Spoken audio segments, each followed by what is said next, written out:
ಅಯೋಧ್ಯೆಯ ಶ್ರೀರಾಮೋತ್ಸವದ ಕಡೆಗೆ ಗಮನ ಕೊಡೋದಾದ್ರೆ ನಮ್ಮ ರಾಜ್ಯದಲ್ಲೂ ಕೂಡ ಬೇರೆ ಬೇರೆ ಕಡೆ ಶ್ರೀರಾಮನ ಕುರುಹುಗಳು ಪತ್ತೆ ಆಗ್ತಾ ಇರೋದು ನಮ್ಮ ಗಮನಕ್ಕೆ ಬರ್ತಾ ಇರುತ್ತೆ.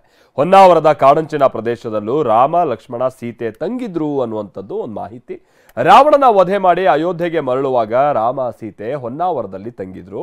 ಆಗ ಸೀತಾಮಾತೆಗೆ ನೀರಡಿಕೆಯಾಗಿತ್ತು. ಸೀತೆಯ ನೀರಡಿಕೆಯನ್ನ ನೀಗಿಸೋದಕ್ಕೆ ಸೃಷ್ಟಿಯಾಗಿದ್ದ ಜಲಧಾರೆ ಈಗ ತೀರ್ಥಕ್ಷೇತ್ರವಾಗಿದೆ. ಅವತ್ತು ರಾಮ ಲಕ್ಷ್ಮಣರ ಬಾಣದಿಂದ ಉದ್ಭವಿಸಿದಂತ ಜಲಧಾರೆ ರಾಮತೀರ್ಥ ಅಂತಾನೆ ಪ್ರಸಿದ್ಧಿಯಾಗಿದೆ. ರಾಮತೀರ್ಥದಲ್ಲಿ ಸ್ನಾನ ಮಾಡಿದ್ರೆ ಚರ್ಮರೋಗ ಸಮಸ್ಯೆಗೆ ಪರಿಹಾರ ಅನ್ನುವಂತ ನಂಬಿಕೆ ಕೂಡ ಇದೆ. ಇದಕ್ಕೆ ಸಂಬಂಧಪಟ್ಟ ಹಾಗೆ ನಮ್ಮ ಪ್ರತಿನಿಧಿ ಸೂರಜ್ ಒಂದು ವರದಿಯನ್ನ ಕೊಟ್ಟಿದ್ದಾರೆ, ಬನ್ನಿ ನೋಡ್ಕೊಂಬೋಣ. ದೇಶದಲ್ಲಿ ಈಗ ಒಂದೇ ನಾಮ ರಾಮನಾಮ. ರಾಮನ ಕುರುಹುಗಳು, ರಾಮ ನಡೆದು ಹೋದ ದಾರಿಯ ಬಗ್ಗೆ ಬಹಳಷ್ಟು ಚರ್ಚೆ ದಿನಕ್ಕೆ ನಡೀತಾನೆ ಇದೆ. ಅದರಲ್ಲಿ ಒಂದು ಪ್ರಮುಖವಾಗಿ ಇವತ್ತು ನಾವು ಉತ್ತರ ಕನ್ನಡ ಜಿಲ್ಲೆಯ ಹೊನ್ನಾವರದ ಬಳಿ ಇರುವಂತಹ ರಾಮತೀರ್ಥದಲ್ಲಿದ್ದೀವಿ. ರಾಮತೀರ್ಥ ಬಹಳಷ್ಟು ವರ್ಷಗಳಿಂದ ಇದು ಪ್ರಸಿದ್ಧಿಯಾಗಿರುವಂತಹ ಕ್ಷೇತ್ರ.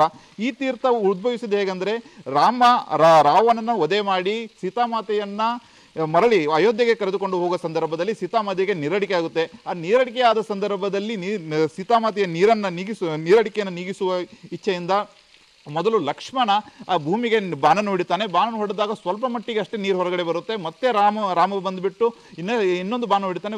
ರಾಮ ಬಾಣ ಹೊಡೆದ ಸಂದರ್ಭದಲ್ಲಿ ಬಹಳಷ್ಟು ದೊಡ್ಡ ಮಟ್ಟದಲ್ಲಿ ನೀರು ಹೊರಗಡೆ ಬರುತ್ತೆ. ಆ ನೀರು ಕುಡಿದು ಸೀತಾಮಾತೆ ನೀರಡಿಕೆಯನ್ನು ನೀಗಿಸ್ಕೊಳ್ತಾರೆ. ಅಷ್ಟೇ ಅಲ್ಲದೆ ಅವತ್ತು ಏನು ಸೀತಾಮಾತೆಯ ನೀರಡಿಕೆಯನ್ನು ನೀಗಿಸ್ತಾಳೆ, ಆ ಅವತ್ತಿನಿಂದ ಇವತ್ತಿನವರೆಗೂ ಇದು ರಾಮತೀರ್ಥವಾಗಿ ಬಹಳಷ್ಟು ಪ್ರಸಿದ್ಧಿಯನ್ನು ಪಡೆದಿದೆ. ನೀವು ಈಗ ದೃಶ್ಯದಲ್ಲಿ ನೋಡಬಹುದು. ಯಾಕಂದರೆ ಇದು ಬೆಟ್ಟದ ಅಂದರೆ ಇದೊಂದು ರೀತಿಯೊಂದು ಬೆಟ್ಟ.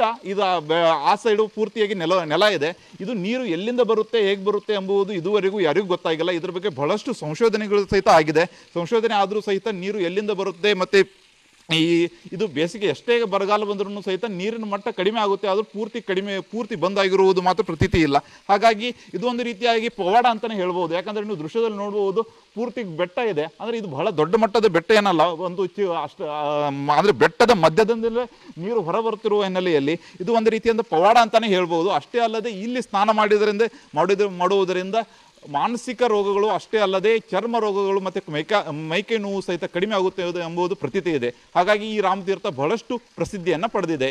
ಕ್ಯಾಮರಾಮ್ಯಾನ್ ಮಂಜುನಾಥ್ ಜೊತೆ ಸೂರಜ್ ಉತ್ತುರೆ, TV9 ಕಾರವಾರ.